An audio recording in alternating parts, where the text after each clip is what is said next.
We must apologize for the conduct of Lady Sorrule.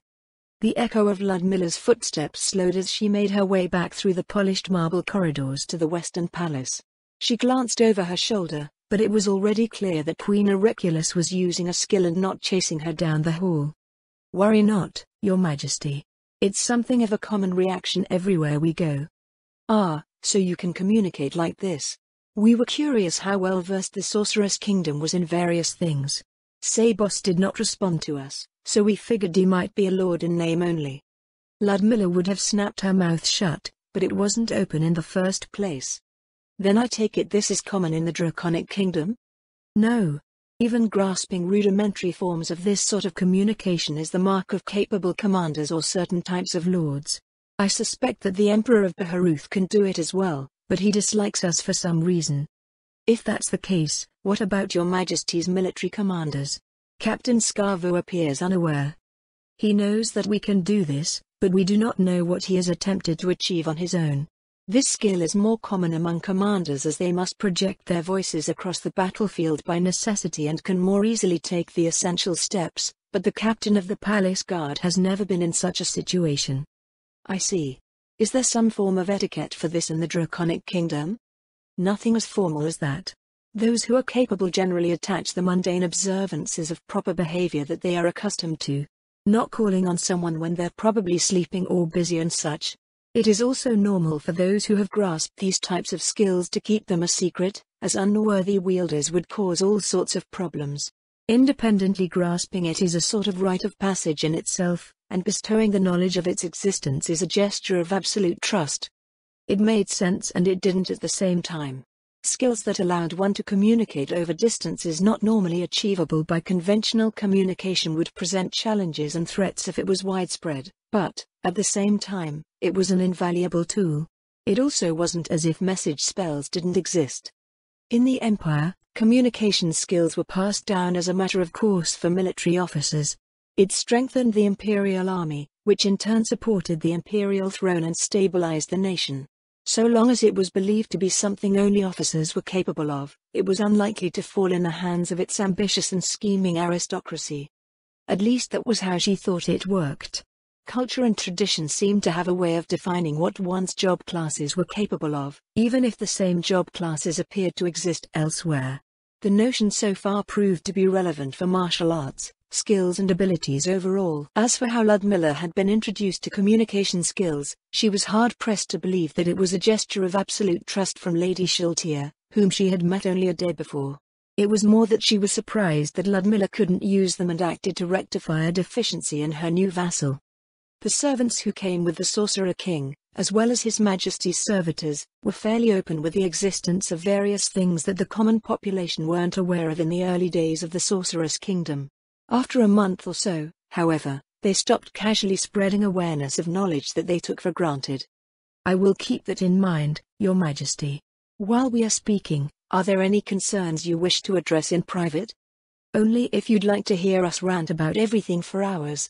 All of the river barges in the Orichalon Reach could not carry our troubles, but they mostly revolve around matters of state. Now, we must leave you to your affairs. Ina here is looking at us as if we've fallen asleep with our eyes open." She smiled slightly at the tone of Queen Auriculus' voice.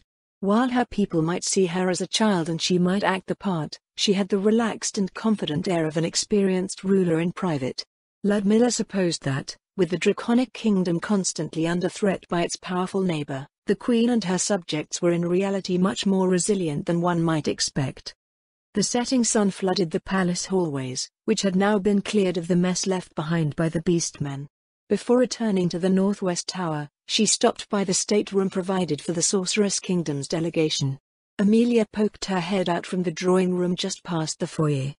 "Welcome back, my lady. I still don't get how you can sense when you have something to attend to. I'm fairly certain that no one in the palace can detect me when I conceal myself." "Something like a hunch, I guess?" Her lady's maid came up to stand before her. "Will you be staying for long?" "I just came by to check on things," Ludmilla said. "Did anything come in while I was away?" "A shadow demon comes by every evening to deliver paperwork from home. It just left. Let's see." Amelia reached into the satchel slung over her shoulder, pulling out a slim green binder. Ludmilla received it with a glance at her maid's waist. "Are you carrying that around even in here?" "I'm feeling just a bit paranoid, my lady." Amelia placed a hand on the satchel. "We're in the royal palace of a far-off land, and all I can think of are those stories of intrigue and spies and assassins. There are even handsome footmen everywhere that look like they might try to seduce me at any time, and the maids here all have really sharp looks." "Most of them just look tired to me," Ludmilla said. "They're all buried in work with all that's happened to their country. I don't think they have the time to be plotting and scheming against one another at the moment." Though she had been her lady's maid for a year now, Amelia still wrapped herself up in tales of high society filled with all sorts of fantastic things. It didn't seem to matter that the reality of House Saradnik didn't match up to how she thought things could be.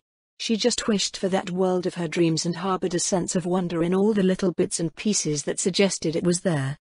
In a way, Amelia's energy did seem to nudge things in that direction just a tiny bit, but Ludmilla didn't think that any weird legends would rise around them anytime soon. "That may be so for now," Amelia said, "but things will start returning to normal eventually. If I catch some rogues sneaking around in here, I'm going to zap them with light inflict wounds first and ask questions later." "You learned an attack spell?" "Well, I originally learned it to help you, my lady, but it's useful for undead maintenance in general.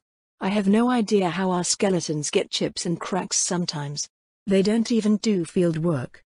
Ludmilla briefly imagined Queen Auricula summoning her because Amelia had zapped one of the nobles working in the palace. That was one headache that they didn't need. "Just to be certain," she said, "you understand that even a single cast of that spell can potentially kill a regular person, yes?" "I know," Amelia replied. "But it's my duty as a maid to protect my mistress' belongings." "Who told you that?" Ludmilla furrowed her brow. "Miss Alpha did. She's a really nice person, but she knows when to put her foot down, too. Sometimes people think being good means that you're a pushover, but that couldn't be any further from the truth." "That may be the case, but killing someone as a guest is taboo very nearly everywhere. Even demi-human tribes out in the wilderness observe similar customs of hospitality. It's probably better to think of something else." "What would you suggest, my lady?" Something that discourages people from acting against us, maybe. Since you're well on your way to being ordained, we should get you a weapon. Maybe a mace. If you discover someone snooping around, you could just break their legs. If they still have some fight left, you could heal them and break their legs again. They won't be able to demand fees for healing since you're the one healing them." She flipped open the binder and scanned through the pages. Most of the content consisted of updates compiled by Nonna. Seasonal activities were well underway and the Elder Lich noted nothing out of the ordinary. The construction of various projects was on schedule and excavation work for her subterranean farms had started, resulting in stockpiles of much-needed stone. The only thing that might be considered irregular, at least as far as irregular in Warden's Vale went, was that league matches had been suspended since Olga and Raoul were with her. Their teams were not idle, however, instead taking the opportunity to focus on improving their respective crafts for future matches. "Did anything else come in?" Ludmilla asked. "No, my lady," Amelia answered. "We're heading into the time where nobles usually go around holding court, but the work of the Elder Liches has made that pretty much a thing of the past nowadays. I hear it's starting to happen all over the duchy, so the other nobles have been using the free time to further their ambitions." "What does that entail?" "Everyone has one project or the other going," her lady's maid said. "It actually started over the winter while we were away. The harvest was just so good, but it's hard to sell anything, so everyone is trying to think up what to do with the surplus. Most are giving Miss Alpha's proposals for public education a more serious look to help with raising labor for urban centers." That much seemed like a given. New realities were now undeniable and every administrator was faced with the task of figuring out what to do about them. Since nobles were competitive creatures, at least between themselves, she imagined that they needed little encouragement. After signing off on a few things, Ludmilla left the stateroom and continued to the northwest tower. A familiar aroma drifted in the air as she approached the tower entrance. In the war room, Wiluvian, Laluvian, Olga and Raoul were sitting at a side table for their evening meal. "Keep eating," Ludmilla raised a hand as they rose in response to her entry. "We need to get going in a bit. Has anything changed?" "No, my lady," Psycho said. "The beastmen continue to gather across the valley. They have made no attempts at skirmishing with our forces on the other side. You'd think they'd at least throw rocks, Ludmilla muttered. Have we uncovered any flanking attempts? The wraiths and bone vultures along the river have not spotted any crossings or movements on our side. She kept expecting more, yet more never happened. Perhaps her exposure to hobgoblins, gnolls, frost giants and the Imperial Army had resulted in unreasonable expectations for the region at large. The Royal Army had squads with as close to as perfect communication as possible, tireless soldiers and unflinching morale. Furthermore, the enemy appeared to be oblivious as to what was going on, giving Ludmilla's forces the initiative along any number of potential avenues. The cautious, defensive side of her nagged constantly that she shouldn't frame her opponents as ignorant, stupid or powerless. Rationally speaking, however, she should be exploiting their advantages as much as and deadly possible. Was the Southeast Army Group able to accommodate our request? An additional infantry company is en route to join the Katsa front. Good, Ludmilla nodded. We ended up with far more zombies than we thought we would here. Have the squads determined what the limit of effective control for each squire zombie is? Given the poor maneuverability and speed of zombies, there is little issue with managing their broad movements. Fine control, however, is getting progressively worse. We estimate that somewhere around 30 is the point where it is simply better for squire zombies to control their subordinates as a whole unit rather than individual soldiers. Before arriving in the Draconic Kingdom, the Royal Army was divided over offering squads that had built up squire zombie cohorts to their prospective client for the improved coverage that they would offer. After witnessing the reactions to the undead, however, it was probably better to not have tens of thousands of beastman zombies wandering all over the place. As such, she recommended that they be added to the Southeast Army Group once they were done sweeping away the beastmen occupying the Draconic Kingdom and fresh companies be offered in their stead. Let's go with 30 per squire zombie, then, Ludmilla said. We have a lot of Death Knights to accommodate and opportunities to bulk up our ground forces like this will probably be rare. Shall I request that the Southeast Army Group prepare squads in advance? Yes, please do. We're going to end up cycling through plenty of infantry squads at this rate. The original plan for showcasing the Sorceress Kingdom's undead security forces to the Draconic Kingdom involved having them participate in frontier patrols much as they had done in the Baharuth Empire. In doing so, the hope was that they would be able to earn the appreciation of the Draconic Kingdom's military and receive their endorsement. This went hand in hand with Clara's efforts at forging economic ties and bringing their southeastern neighbor closer to them diplomatically. While their long preparations had not been for naught, their original plans had essentially been scrapped. The gradual process of gaining a foothold in the Draconic Kingdom had turned into an impromptu counter-invasion plus relief effort thrown together at the last minute with what they had on hand. For the Royal Army's part, it became a mad dash to methodically zombify all the invaders to flesh out as many infantry squads as they could. The undead servitors were probably ecstatic about the sudden influx of work. Leanne would likely say something about it being another horrifying page added to Ludmilla's military record. There was little else to be done, however. By every account, the Beastmen did not consider diplomacy with the Draconic Kingdom an option. In fact, they considered it akin to negotiating with a Nook. Humans were little more than food that could manage themselves. Furthermore, the Draconic Kingdom would not simply let the Beastmen walk away now that they had the means to destroy them at their disposal, nor should the Beastmen expect any leniency considering their acts of aggression against a sovereign state.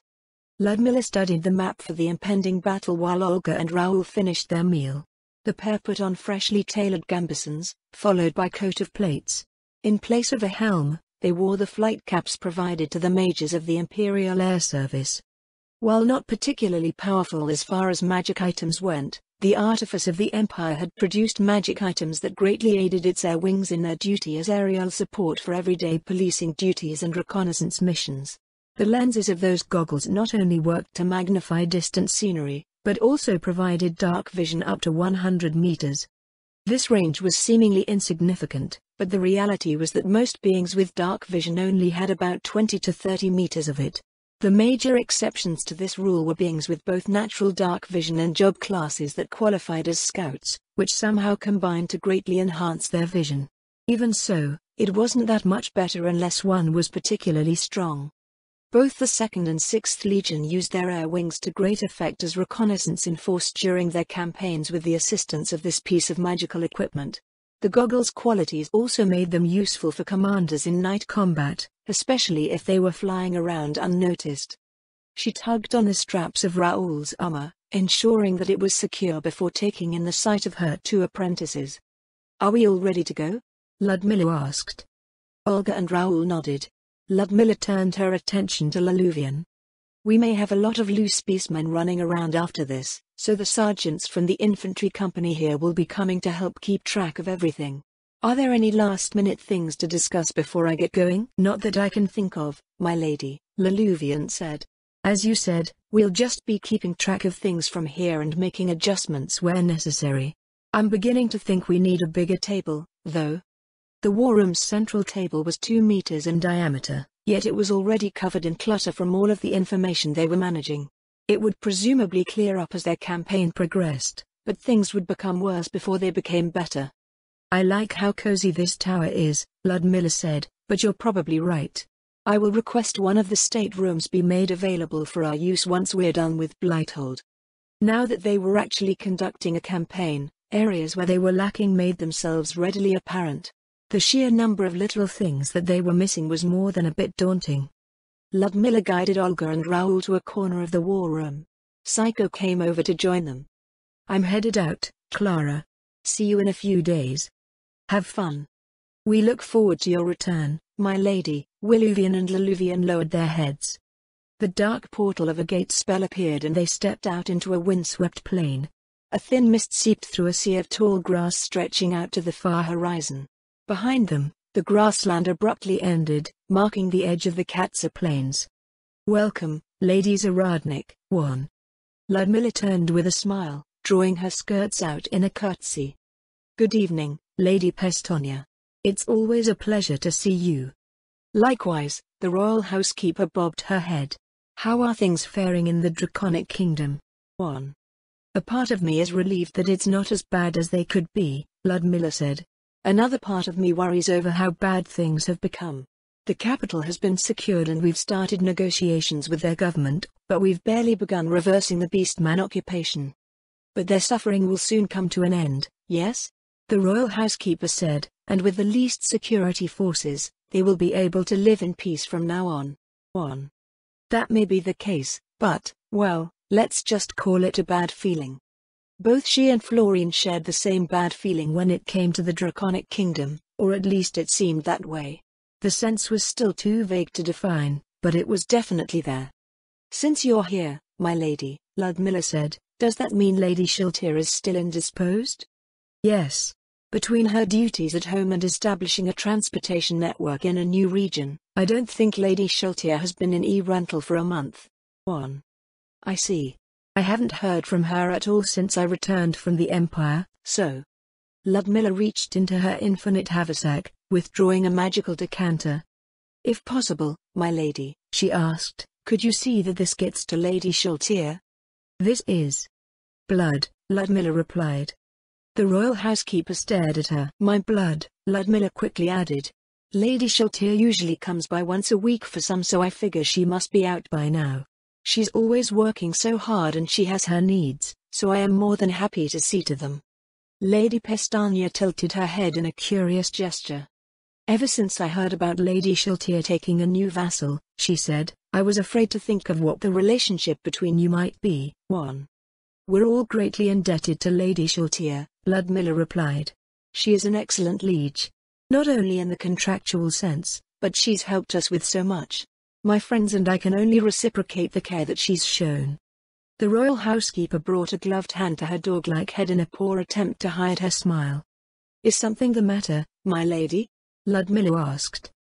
"Not in that sense," Lady Pestonia answered. "I suppose your glowing opinion of Lady Shiltir isn't what one would expect. When I think more deeply upon it, however, you are much like one of her area guardians in their sentiment." "Area guardian?" Put in your human terms, they're barons? Counts? No, Kyuhyuku is a duke." Florine had cast Lady Chasha as a Grand Duchess in Dreams of Red, but, in reality, Lady Shiltir appeared to at least be a queen. A vampire queen, with dark elf cousins, a dark elf vampire queen? If Kyuhyuku was a duke in Lady Shaltier's domain, did that mean they were another relative? She should have asked His Majesty more about Lady Shaltier's family so she could better attend to her liege. At any rate, Lady Pestonia continued, an area guardian is a vassal who manages territories called areas within her domain. Lady Shaltier is very fastidious when it comes to her responsibilities, and she makes sure that they have everything they need to perform their duties. It would make sense that she would extend that treatment to new vassals who also manage their own respective areas. 1. Now that they were on the topic, Ludmilla recalled that His Majesty had granted permission for Lady Shaltier to entertain Ludmilla in her domain. With so much going on, neither she nor Lady Shaltier had the time to visit. The sight of Raoul kneeling and pulling up stalks of grass for some unfathomable reason brought Ludmilla back to the task at hand. Behind Lady Pestonia was the fresh infantry company she had requested from the Southeast Army Group, as well as 2 skeletal dragons that had been dominated by elder liches, probably the same ones Leanne and Florian had been riding given how rare they were. "Raoul," Ludmilla said, "you're being rude to the royal housekeeper." "It's all right," Pestonia made a placating gesture. "I've been working at the Erantl orphanage since last spring, so I understand how restless children can be." Raoul shot to his feet, tossing the grass away and brushing off his hands. Ludmilla turned her face away from him with a smile. "Thank you once again, Lady Pestonia. We should see to our preparations here." "It is a pleasure to serve, Lady Zaradnik," the royal housekeeper replied with a nod. "This is not something I have any control over, but please bring about a swift conclusion to this conflict. Prolonged suffering can only lead to great sorrow." They parted ways with Lady Pestonia, going over to address the newly arrived infantry company. Ludmilla checked the surroundings for wild undead before coming forward with her 2 apprentices. "Psycho." "Yes, my lady." "Has this company been briefed on its part in the battle?" "They have." She turned her attention to the company. "In that case, did anyone have any questions or concerns about the operation?" One of the elder liches raised a hand. "This maneuver requires that we enter territory potentially controlled by aquatic races," it said. "Thus far, this campaign has been completely terrestrial. Our briefing materials say nothing about what we might encounter. Our efforts to forge economic and diplomatic ties were originally supposed to be a gradual process beginning far in advance of any military action," Ludmilla said. "This included an investigation of the potential relationships we might forge with the aquatic races offshore. Unfortunately, circumstances demanded that the army move immediately." Ludmilla turned her head to look at Psycho on her right. "Psycho," she said, "did we encounter any aquatic denizens when we were moving our forces across the Orakalon estuary?" "None that we were aware of," the elder lich replied. "Nothing had confronted their barges on their journey to the Draconic Kingdom, either. It was mentioned that races existed in the waters between the Draconic Kingdom and the Theocracy, but they were either evasive or simply didn't care what was happening on land or in the shallows." "In that case," Ludmilla looked back to the infantry company, "we still haven't developed any expectations of what's down there.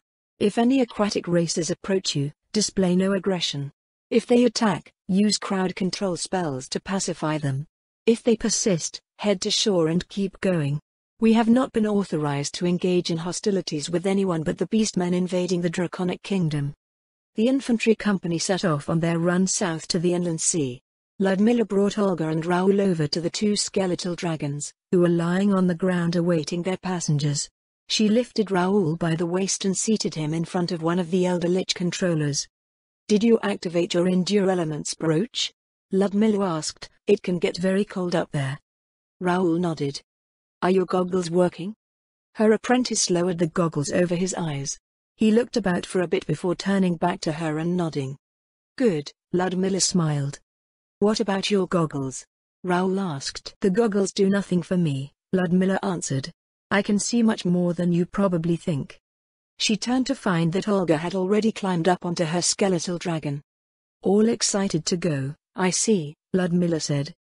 "Will we really get to command an army?" Olga asked. "Let's have you watch what goes on first," Ludmilla answered. "There will be a lot of things for you to get used to. Once you're comfortable with what goes on below, we'll see about having you issue orders to parts of the army. If you notice anything really strange, however, let the Elder Liches riding with you know and they'll contact Psycho, who will be with me. Where will you be? Ludmilla pointed up in response to Olga's question. I don't have a dragon to ride around on, but I still have my flight item. I'll be up there with you. It's just very difficult to talk normally to other people unless we're very close.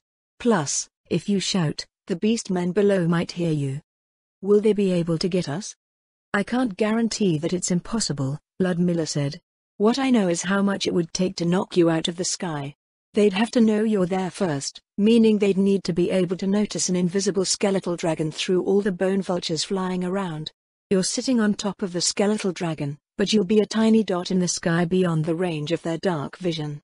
Then they would have to be able to hit you, and it'd take a fairly powerful ranger to knock a skeletal dragon out of the sky in one hit from that distance. Even if the skeletal dragon is destroyed, the Elder Lich will fly away with you. Given that the beastmen didn't appear to have any ranged attackers thus far, it felt unlikely that everything would line up just right. If anything, a powerful ranger would notice Ludmilla just floating out in the open with Psycho and attack them first. After checking over her apprentices one last time, Ludmilla sent them off. She frowned over how little sound they made as they rose into the twilight, skeletal dragons being something like golems made entirely from bone and animated by negative energy. There were no wing beats to be heard. If anything, the sound of the wind whipping at the robes of the Elder Liches riding them was louder. As they rose, the light from the sun, which had gone below the horizon, caught their bony white frames. Hold on. Stay under the light from the sunset. You'll be seen from kilometers away otherwise. Don't cast invisibility until you get closer to the battlefield. The skeleton dragons banked and descended in a wide circuit until shadow covered them once again. Nodding to herself, Ludmilla activated her hairpin. Let's get going, Psycho, she said. Battle awaits. 10th day, Upper Wind Month, 1 CE, 2100 hours. Goro, it's been a while. Goro's tail waved lazily. I haven't seen you since we started this job. His clanmate's ear twitched. Job, huh? I don't recall fight undead hordes in the job description. Goro's tail stopped. His gaze went over the cliffs of the valley and across to the other side. In the dying light of the dusk, a vast army of unnatural evil slowly crept forward. Well, we do get a bonus for this, Goro said.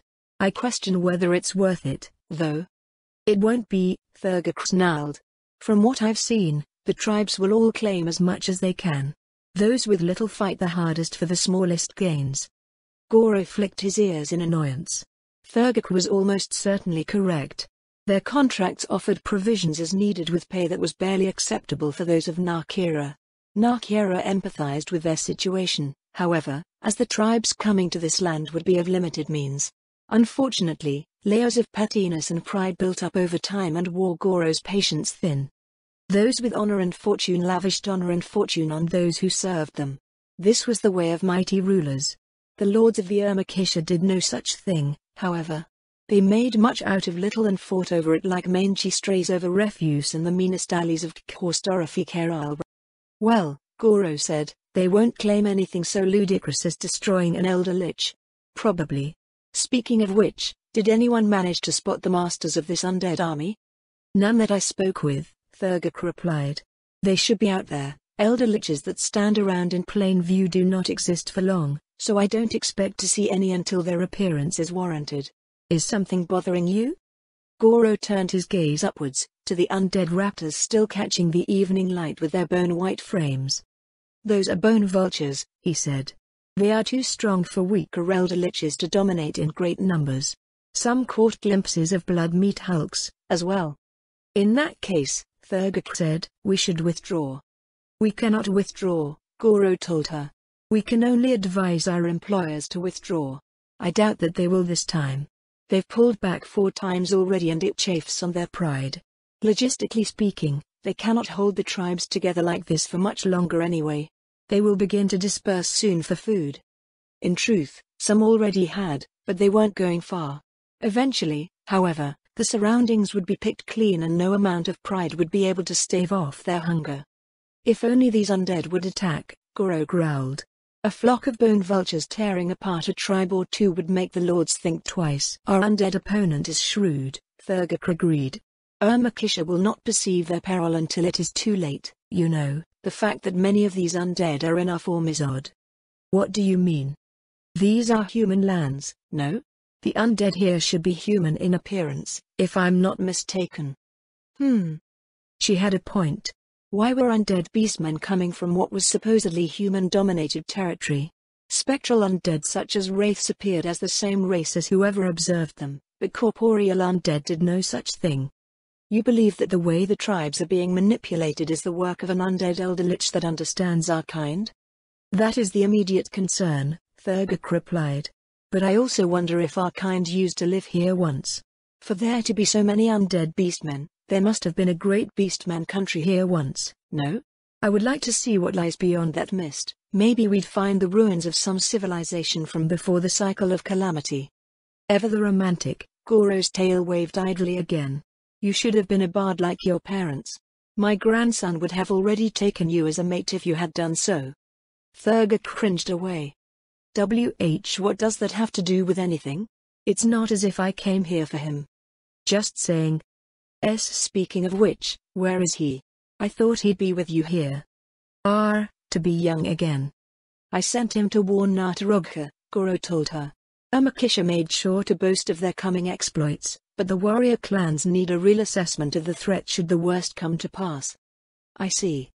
Maybe you should go, as well. I'm not here to chase the tail of some male. He chuckled at her flustered reaction.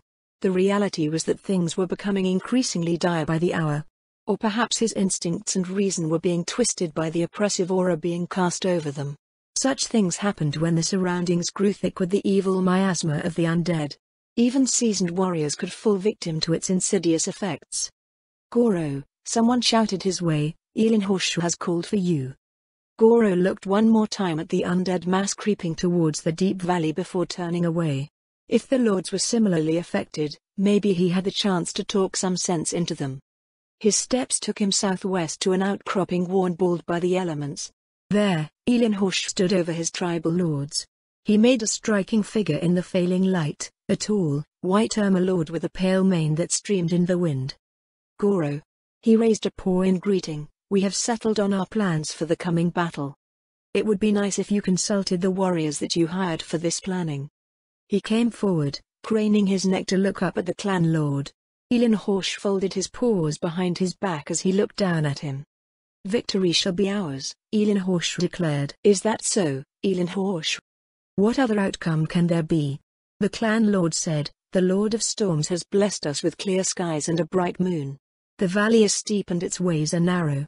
What undead do not tumble to their dooms will be swept away by the river. What few make the crossing will be overwhelmed by our brave tribesmen. To the Elinhorsh's credit, the general ideas were sound. Except, it would be unthinkable for a living army to assail this position, Goro said, but we do not face the living. The undead do not tire or drown, so the river will not sweep them away. Climbing our side of the valley will not exhaust them.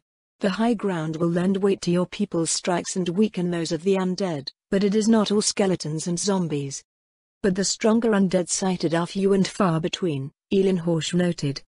What of the undead flying above? Lions do not fear birds, Goro. Goro walked around the outcropping, placing the clan lord's platform between himself and the tribal lords. It commanded a wide view of the valley bend, but offered no insight into Elinhorsh's unflinching confidence. He lowered his voice so that only Elinhorsh could hear him. Skeletons and zombies are but mere fodder to elder liches, Goro said.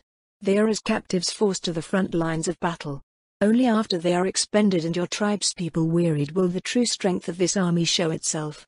And that is where the Narkira come in, yes? Elinhorsh's voice drifted down from behind him. Not only do we have dozens of stalwart warriors, but we have Goro Narkira, silencer of Hoden equals Fanfiction, the one who never shuts up. Goro's ears went flat. Why does that particular achievement have to be the one that people always refer to? Slaying an adult brass dragon is a feat worthy of a hero. The growing ransom for that nuisance would have gotten him killed sooner or later. Hoden equals Fanfiction was a brass dragon that laired somewhere in the Great Loot. He often flew over to chat with merchants who transported salt from the vast pans in the desert. The problem was that he never stopped chatting if there was an ear to hear him.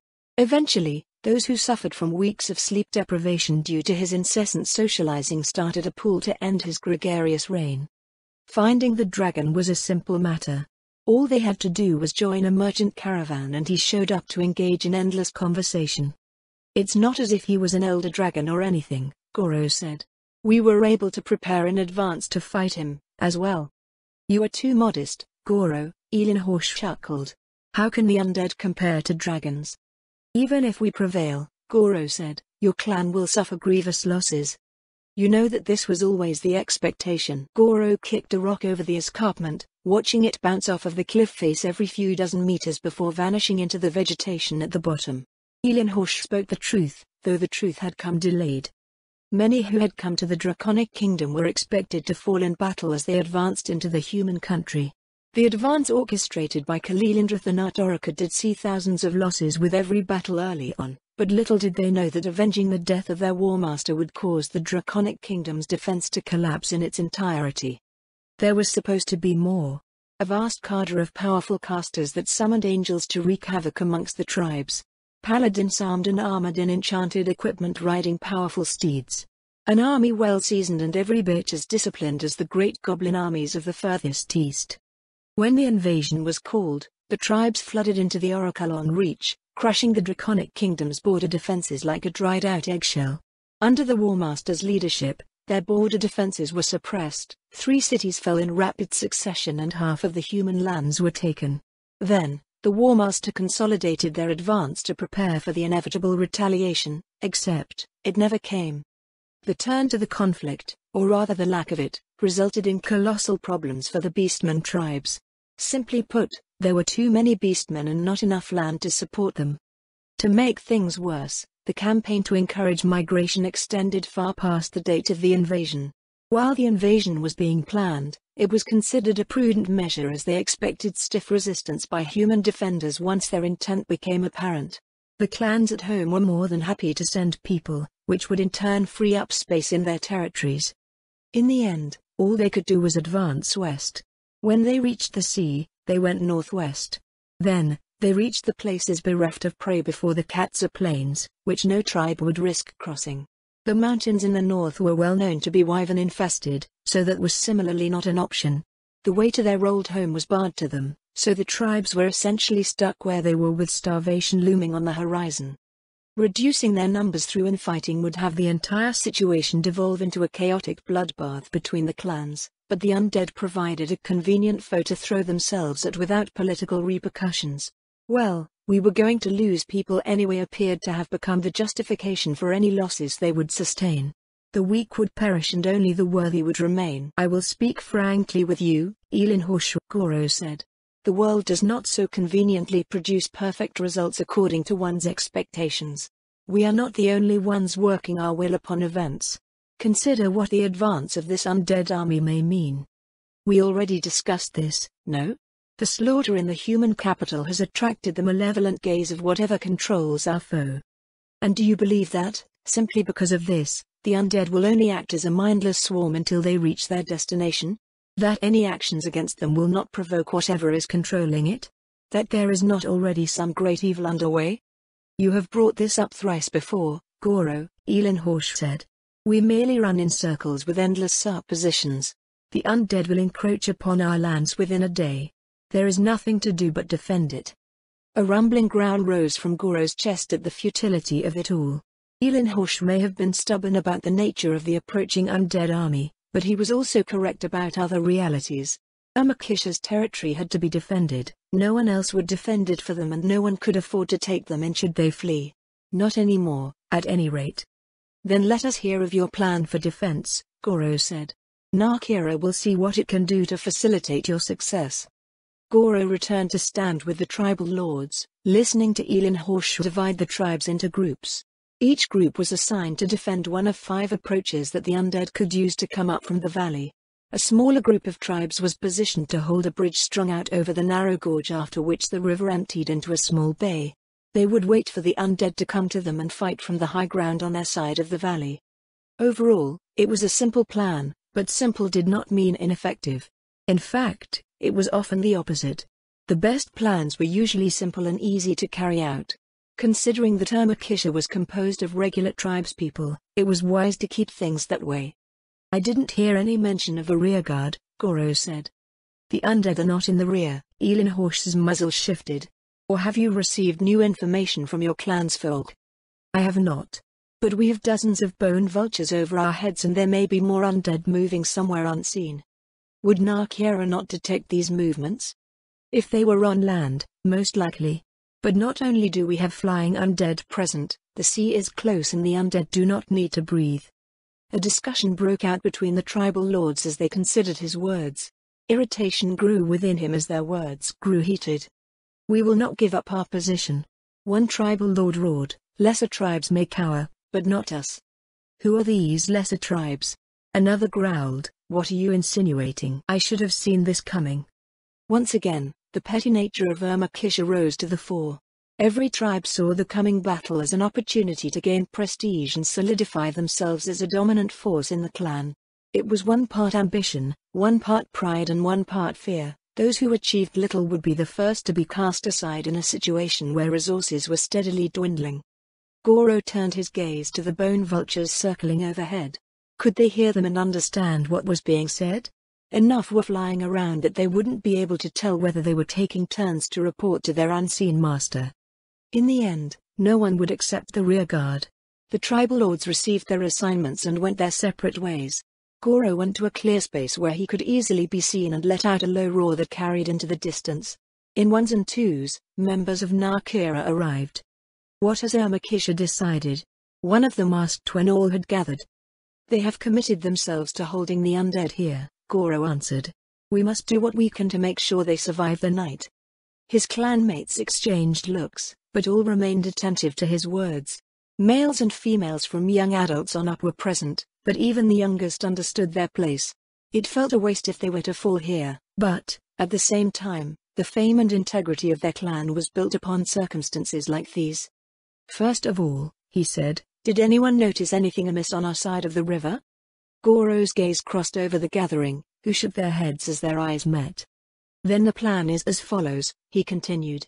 There are 5 ways up from the valley here and Urmakisha has placed its tribes above them. We must divide ourselves between these places to reinforce their position. The tribespeople here are impetuous, but do your best to advise them when you can. Do not be surprised if they do not listen. What about the bridge crossing the canyon to the west? A young male to his side asked. It is a rope bridge, Goro turned to answer. A very long one. It can support perhaps 2 wagons at a time. If hundreds of undead cross at once, it will surely collapse. Some of the tribes have been placed there, so they should be able to handle the trickle that can make the span safely. What will we do about these bone vultures? Another male's voice came from behind. He cast a baleful gaze at the moonlit silhouettes circling above. I am under no illusion that they won't attack during the battle.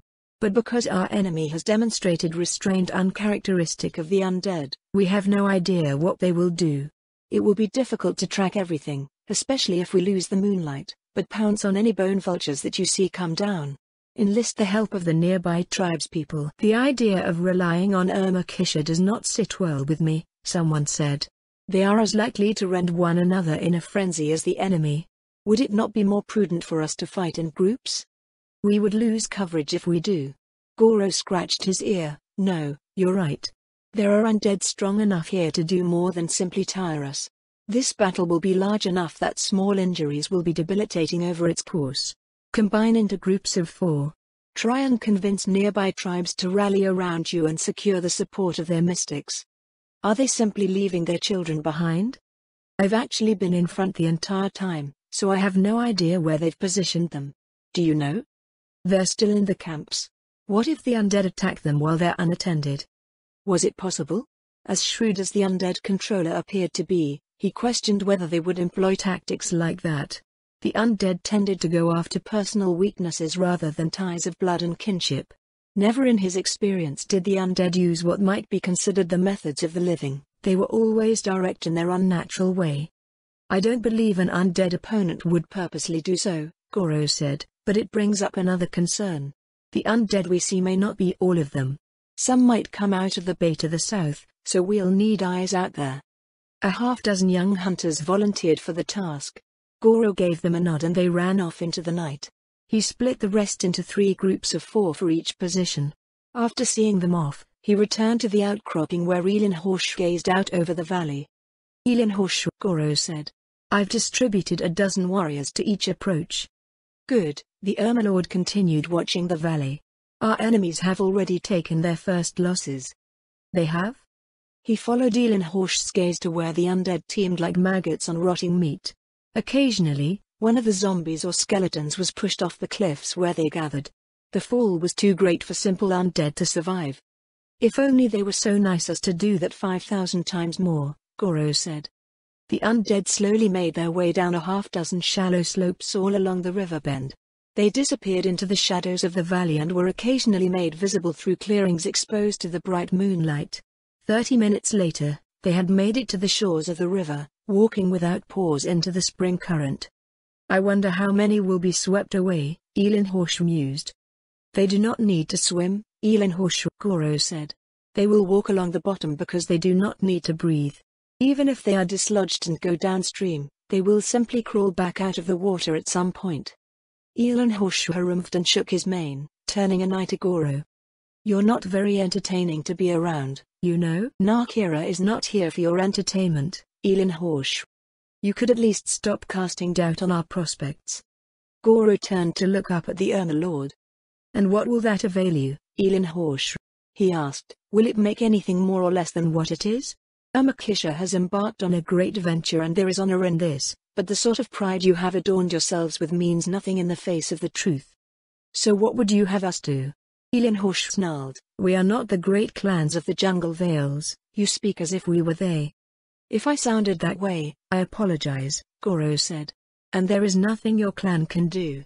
Not as it is, and not if you turn your face away from the truth in favor of comforting lies.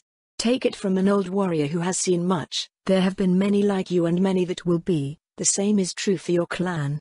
It is as if our people are cursed to be what they are and never any more than that. The clan lord narrowed his eyes. What are you talking about? Something that has taken my entire life to realize. We believe ourselves to be free, but we are not. It is as if each one of us is caged behind bars that dictate who we are and what we can be, even how we perceive the world and how we think. Those who realize this may be able to fashion their cages as they please, but, ultimately, they remain prisoners. Have you not noticed this, Elenhorsh? I can't say I have.